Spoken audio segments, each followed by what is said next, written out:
अस्सलाम वालेकुम वरहमतुल्लाहि वबरकातुहू। एक नई वीडियो के साथ आपकी खिदमत में हाजिर हूँ। उम्मीद करता हूँ तमाम दोस्त खैर आफियत से होंगे। सानिया मुरीद को तकरीबन आज 2 माह मुकम्मल हो चुके हैं और जुल्म की दास्तान ताहाल जारी है। अभी तक गिरफ्तारियां जारी हैं, कोई इंसाफ नहीं मिला। हालांकि लाशें तक नहीं दी गई अभी भी तहरीक लबैक पाकिस्तान के जो कारकुनान भी शहीद किए गए, और ना कोई जुडिशल कमीशन बना और ना ही कोई जज ने कोई कमीशन बनाया ताकि इसके लिए कोई इंसाफ किया जा सके। हुकूमत मुसलसल जो है वो तहरीक लबैक पाकिस्तान के ख़िलाफ़ कार्रवाइयाँ कर रही है, लेकिन दूसरी तरफ अदालतें भी मजबूर, इदारे भी मजबूर, कोई भी इंसाफ की उम्मीद नहीं। और ताहाल कायदीन भी 2 माह मुकम्मल हो चुके हैं। अल्लामा साद हुसैन रिजवी, अल्लामा अनस हुसैन रिजवी और मरकज़ी कायदीन ताहाल जो है फ़ारूकुल हसन साहब और मरकज़ी कायदीन रुकन शुरा ताहाल अभी तक गायब है। किसी को कुछ पता नहीं है कि कहाँ पर मौजूद है। अल्लामा शफ़ीक अमीनी साहब को जो है वो लोगों ने देखा, और पीर सैयद सरवर शाह साहब सैफ़ी को भी लोगों ने देखा, लेकिन ताहाल साद रिजवी और अनस रिजवी का कुछ पता नहीं। अल्लाह बेहतर जानता है वो किस मकाम पर मौजूद है, लेकिन कोई भी मुसद्दक़ा ख़बर किसी के पास नहीं है कि वो कहाँ पर मौजूद है। कारकुनान मुसलसल 2 महीने से इंतज़ार कर रहे हैं। हर जगह पर उनकी बातें जो है वो कमेंट्स में करते हैं और हर जगह पर वो पूछ रहे हैं, लेकिन अफ़सोस की बात यही है कि हमारे पास भी उस तरह मुसद्दक़ा रिपोर्ट नहीं है कि साद रिजवी और अनस रिजवी कहाँ हैं। 2 महीने का वक्त हो चुका है। इतनी बड़ी सियासी और मजहबी जमात के लीडर जो है गायब है मुसलसल 2 महीने से। लेकिन अफ़सोस की बात है कि हमारे अपने लोग भी ये बातें पूछते हुए नज़र नहीं आ रहे। मुसलसल 2 माह गुजरने के बावजूद भी जो है पंजाब की तीसरी बड़ी जमात जिसने वोट लिए, 30 लाख से ऊपर वोट लेने वाली जमात, धांधली के बावजूद 30 लाख से ऊपर वोट लिए, तो उस जमात के लीडर का अभी तक ताहाल कुछ पता नहीं है। एजेंसियों के पास मौजूद है या किसी महफूज मकाम पर मौजूद है। लेकिन इतना तो हम दावा कर सकते हैं कि हम साद बिन खादिम हुसैन रिजवी को बहुत करीबी जानते हैं। अगर वो बाहर होते तो वो किसी न किसी तरह से बयान जारी करते, अपना वीडियो बयान आप तक हमारे तक पहुंचाते। लेकिन मेन वजह तो यही है कि ताहाल जो है उनका अभी तक कुछ पता नहीं है, कोई बयान उनका नहीं आया, कोई पोस्ट नहीं आई और किसी को कुछ पता नहीं है। और ख़ुसूसन कारकुनान बहुत परेशान है और जो आवाज़ उठा सकते हैं वो भी जो है उस तरह आवाज़ नहीं उठा रहे कि हमारे कायदीन किधर हैं। और सानिया मुरीद के पर भी मैं बार बार हर वीडियो में ये कहता हूँ कि सानिया मुरीद के पर आवाज़ ज़रूर जुल्म के ख़िलाफ़ बुलंद करें, क्योंकि जितने हमारे पास प्लेटफार्म मौजूद हैं, जितने भी जहाँ तक हमारी रसाई है उधर तक हमें आवाज़ ज़रूर बुलंद करनी है। और अपने कायदीन के बारे में भी ज़रूर हर वीडियो में सवाल करना है कि हमारे कायदीन हैं कहाँ आखिर। 2 महीने हो चुके हैं, वो एजेंसियों की तावील में हैं, वो इदारों के पास हैं, या अगर महफूज मकाम पर हैं तो अभी तक कोई वीडियो बयान नहीं। 2 महीने जो है मुसलसल कारकुनान दिल बर्दाश्ता हो चुके हैं, जज्बात जो है वो काबू नहीं कर पा रहे। और जो भी खबर कहीं भी मिलती है, जैसे आपने पिछले दिनों देखा 2-3 दिन पहले कि मुफ्ती आज़म मुफ्ती मुनीब रहमान साहब के ख़िलाफ़ जो है कैंपेन चलाई और उन्होंने तनकीद की। ये हम मानते हैं कि गलत बात है, तनकीद नहीं करनी चाहिए, लेकिन दूसरी तरफ हम ये भी सोचते हैं कि जज्बात जो है वो काबू से बाहर हो चुके हैं। कारकुनान कितना आखिर सब्र करे, 2 महीने से ज़ायद वक्त हो चुका है, अभी तक कायदीन मंजर यहाँ पर नहीं आ रहे। और दूसरा भी जिसको मौका मिलता है वो इल्ज़ामात की बारिश कर देता है। तो इन हालात में कारकुनान क्या करे, बहुत दिल बर्दाश्ता हो चुके हैं। अभी सब्र इनका जो है वो टूटने वाला है। 2 महीने हो चुके हैं, कोई इंसाफ नहीं, ताहाल गिरफ्तारियाँ जारी हैं और कायदीन का कुछ पता नहीं कि साद रिजवी और खसूसन अनस रिजवी कहाँ हैं। किसी के पास कोई मुसद्दक़ा मालूमात नहीं है। जो भी जितनी भी वीडियोज़ आप देखते हैं, जहाँ भी ज़राए से कोई पता चलता है, कोई मालूमात साद रिजवी और अनस रिजवी के हवाले से किसी के पास नहीं है। ना कोई इदारे उस पर बात कर रहे हैं, और जो ट्रेस हुए थे वो अगर तो आज 2 महीने से ज़ायद वक्त हो चुका है, अभी तक गिरफ़्तार अगर नहीं हुए, और वो भी हुकूमत भी मुकम्मल खामोशी कर चुकी है। और हमारे बड़े बड़े जो सोशल मीडिया एक्टिविस्ट हैं उनको भी इस पर आवाज़ उठानी चाहिए। हम भी हर सतह पर जो है वो आवाज़ उठाते हैं, हर फोरम पर जितनी हमारे पास अल्लाह ताला ने ताकत दी है। हम कोशिश करते हैं कि सवाल करें, पूछें, यार हमारे कायदीन गए कहाँ। 2 महीने से ज़्यादा वक्त हो चुका है और हमारा जो है अभी बर्दाश्त की हद, मेरी खुद की जो है वो जज्बात जो है वो काबू से बाहर हो रहे हैं और बर्दाश्त नहीं हो रहा। जब आपका दिली ताल्लुक हो और एक लीडर आपकी جو ہے وہ جان ہو تو پھر سوال تو بنتا ہے، اور ہر فارم پر یہ آواز بلند کرنی چاہیے، سب کو کرنی چاہیے۔ آخر ہمارے بھائی سعد بھائی، انس بھائی کہاں ہیں؟ ان کو کہاں پر رکھا گیا ہے؟ کیوں نہیں ان کو سامنے لایا جا رہا ہے؟ اور آخر وہ ہیں کہاں؟ یہ سوال ضرور کریں، کیونکہ ہمارے قائدین ہی ہمارا سب کچھ ہے۔ اور جو کہہ رہے ہیں کہ اہل سنت ہماری جان ہے، وہ فلاں لیڈر فلاں ہے، وہ بھی ہمارا ہے، وہ بھی ہمارا ہے، تو ان کی بات سر آنکھوں پر ہم سب کو مانتے ہیں، لیکن جہاں پر سعد بن خادم، انس بن خادم کی جگہ ہے، ادھر ہم کسی کو بھی نہیں رکھتے۔ کوئی بھی لیڈر آ جائے ہم کسی کو نہیں مانتے۔ ہمارے لیڈر وہی ہیں، ہمارا فخر وہی ہے، ہمارا سب کچھ وہی ہے۔ دوسرے علماء کی عزت کرتے ہیں، احترام کرتے ہیں، لیکن وہ مقام کبھی بھی نہیں دے سکتے جو سعد بن خادم اور انس بن خادم کا ہے۔ یہ آپ اپنے ذہنوں سے نکال دیں۔ جو ہمارے سوشل میڈیا بھی اس طرح کی کیمپینیں چلا رہے ہیں، وہ بھی لیڈر ہیں، وہ بھی ہمارے شیر ہیں، فلاں ہیں، بے شک ہوں گے، احترام کرتے ہیں، عزت کرتے ہیں، لیکن لیڈر صرف اور صرف سعد بن خادم ہوگا، دوسرا کوئی لیڈر ہم نہیں مانتے۔ اور جو لوگ اس طرح کی باتیں کر رہے ہیں کہ ووٹ تقسیم ہو جائیں گے، فلاں کو ہو جائیں گے، پارٹی سربراہ چینج ہو جائے گا، فلاں ہو جائے گا، ایسی چیزوں کو ہم نہیں مانتے۔ سعد بن خادم ہی ہمارا رہبر و رہنما ہے، تحیات وہی ہمارا لیڈر ہے، اور انشاءاللہ جب تک جان ہے اس کے ساتھ جان دیں گے، جو کچھ دینا پڑا قربان کریں گے، لیکن اس کا ساتھ ہمیشہ نہیں چھوڑیں گے انشاءاللہ۔ اور آج کل کے پیر مولوی عالم جتنے بھی ہیں، وہ امیر المجاہدین کی کسی بات کے برابر نہیں آ سکتے، وہ ان کا مقابلہ نہیں کر سکتے۔ اور بابا جی فرماتے تھے کہ جو حضور کی عزت و ناموس و ختم نبوت پر بات نہیں کرتا، اس کو مولوی مت مانو، اس کو پیر مت مانو، اس کے سر پر مٹی ڈالو۔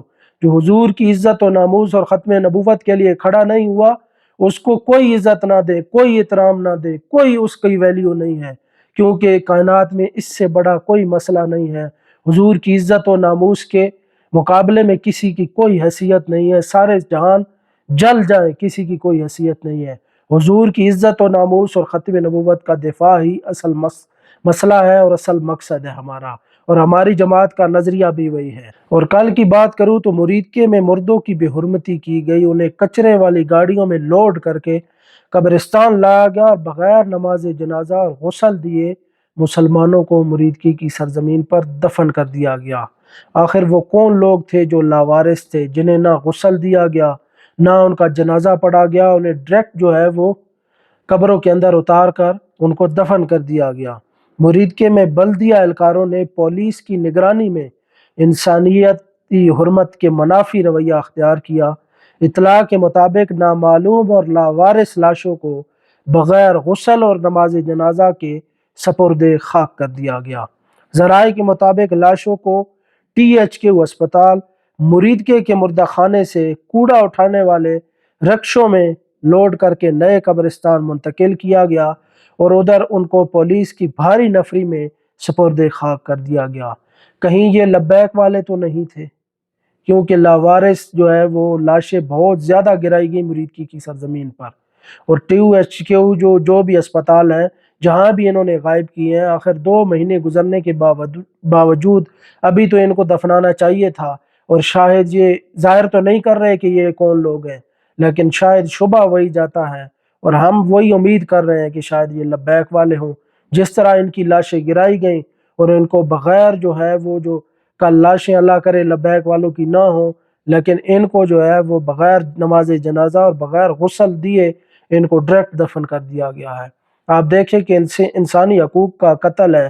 اسلامی ملک کے اندر مسلمان لوگ تھے، جو بھی تھے، راہگیر تھے آپ کہتے ہیں، یا لاوارث تھے، تو ان کا نماز جنازہ تو ضروری تھا، غسل دینا تو ضروری تھا۔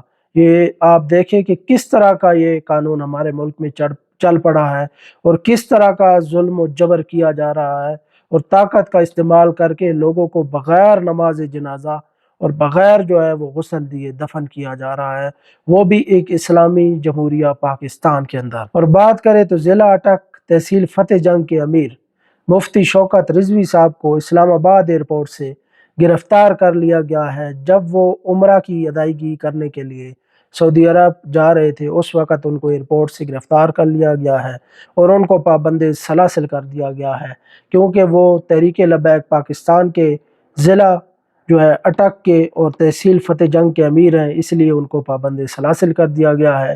جیسا کہ माजी में जो है वो सानिया मुरीद के हवाले से कार्रवाइयाँ जारी हैं, तो उसी तशवीश पर उन्होंने मुफ्ती शौकत रिजवी साहब को गिरफ्तार कर लिया गया है इस्लामाबाद एयरपोर्ट से। उसके बाद बात करें तो एक तरफ ख़त्म नबूवत और नामूस रिसालत के बोर्ड जगह जगह पर उतारे जा रहे हैं, दूसरी तरफ ये शाहताज घी के जो है बोर्ड हर जगह पर आवेज़ा किए जा रहे हैं।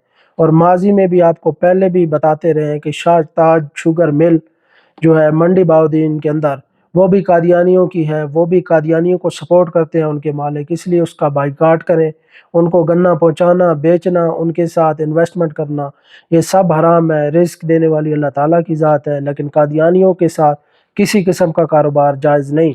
जो हुजूर की ख़त्म नबूवत के मुनकर हैं, वो उनका सिस्टम ही अलग है, इसलिए आपने उनके साथ कोई भी जो है कारोबारी या किसी भी तरह से वास्ता नहीं रखना। करबला में इमाम हुसैन अलैहिस्सलाम के कत्ल का फतवा भी किसी बड़े आलिम ने नहीं दिया था। असल जालिम हुक्मरान थे और दरबारी काजी थे, और वो लोग थे जो हक जानते हुए भी खामोश रहे। मगर आज 14वीं सदी में हम ऐसे ज़माने में जी रहे हैं जहाँ कुछ नाम नहाद मौलवी, उलमाए सू कह सकते हैं हम इन्हें, जो गुमराह करते हैं और जो है हक की बात नहीं कर सकते और जो है अपनी दुनिया की खातिर दीन बेच देते हैं, वो उलमा सू होते हैं। जुल्म और जबर करने वालों और अपनी निहत्ती अवाम को मारने वालों के लिए कुरान की आयात ढूंढ लाते हैं ये उलमाए सू। और जिस तरह के कौमी कन्वेंशन के अंदर इस्लामाबाद के अंदर आपने देखा, जहाँ पर आर्मी चीफ और वजीर आजम पाकिस्तान भी बैठे थे, जालिम के सामने बेशर्मी से ऐसे बैठे थे जैसे कुछ हुआ ही ना हो, या शायद उन्हें कुछ इल्म ही ना हो जो हमारे मुल्क पाकिस्तान के अंदर जुल्म और फस्तायत अपनी निहत्ती अवाम पर की जा रही है। बेगुनाह लोगों को पाबंद सलासिल किया हुआ है। उनका कसूर ये है कि वो पाकिस्तानी हैं और पुरअमन हैं, और बस उनका कोई कसूर नहीं। और ये उलमाए सू हक बात करने वालों को बागी करार दे रहे थे। करबला का सबसे बड़ा सबक भी यही है कि जुल्म के साथ खड़ा होने वाला सिर्फ फौजी या हाकिम नहीं होता, बल्कि इस तरह के उलमा सू भी बराबर के शरीक होते हैं, जो कि जुल्म के लिए दलीलें तराशने वाले जो है नाम नहाद, ये भी साथ शरीक होते हैं जुल्म के अंदर, क्योंकि जालिम को तकवीयत ये पहुंचाते हैं जब ये उनकी हिमायत करते हैं, और वो फिर और होशियारी में आते हैं और अपनी आवाम पर जुल्म और सितम करते हैं जब इस तरह के उलमा उनको जायज़ करार दें, उनकी तारीफ़ों के पुल बांध दें और हक को हक न कह सकें, बल्कि उनकी तारीफ़ों में लगे रहे, अपने जो है वो दुनिया के लिए अपना दीन जो है बेच दें। आज भी हक वाले हुसैनी मौजूद हैं, लेकिन यजीद हर उस शक्ल में जिंदा है जो ताकत के बदले अपना ईमान बेच देते हैं। और इमाम अहमद बिन हंबल ने क्या खूब फरमाया था कि दीन के तालिब इल्म को दीन के साथ साथ कोई दुनियावी हुनर भी सिखाओ। अगर उसके पास दुनियावी हुनर होगा तो वो अपना हुनर बेच कर रिस्क कमाएगा, लेकिन अगर उसके पास सिर्फ दीन होगा तो वो अपनी दुनिया के लिए अपना दीन भी बेच देगा। और इमाम अबू आज़म हनीफा ने क्या खूब फरमाया था कि जिस आलिम दीन को बादशाहों के दर पर आता जाता देखो तो उसके दीन और ईमान पर शक करो। और उसके बाद इमाम ज़ैनुल आबिदीन ने भी क्या खूब फरमाया था कि जिस आलिम दीन को बादशाहों के महल में आता जाता देखो तो उससे दीन मत सीखो, उससे दीन मत लो, क्योंकि वो बादशाहों के जालिमों के घरों में आता जाता है, इसलिए उससे दीन मत सीखो। और अपने शेरों से गुजारिश है कि हमारा मरकज़ ही हमारा सब कुछ है। मरकज़ से जो भी एलामिया, जो भी वीडियो बयान जारी होगा, उसी पर जो है वो नज़र रखें, उसी पर जो है वो अपना फोकस रखें। दूसरे उलमा या दूसरे जो भी कहते हैं उनकी तरफ ध्यान ना दें, अपने मरकज़ को जो है वो तवज्जो रखें, किसी पर बेजा तनकीद भी ना करें। मुश्किल वक्त ज़रूर है, लेकिन इंशाअल्लाह जल्द जो है वो गुजर जाएगा। मज़ीद वीडियोज़ के लिए चैनल ज़रूर सब्सक्राइब करें, दुआ में याद रखें। अल्लाह हाफ़िज़ व नासिर।